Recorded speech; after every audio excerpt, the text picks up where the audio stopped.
ప్రవ్వా ఇవి వెళ్ళట్లేదు నాయన అన్నాడట.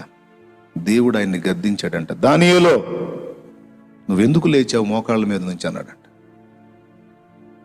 నువ్వెందుకు లేచావు మోకాళ్ళ మీద నుంచి?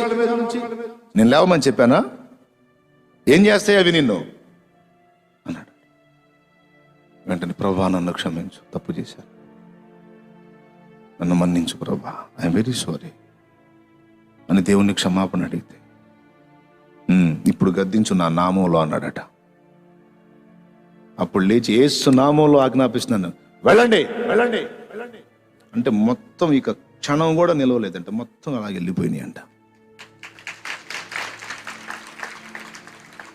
జీవజల ప్రవాహములని పుస్తకం ఉంది, ఆయన స్టోరీ చదవండి. జో గారి తండ్రి గారు దానియేలు గారు, అందులో నేను చదివాను. మొత్తం వెళ్ళిపోయింది. ఒక ఫ్యామిలీ ఉందంట అక్కడ.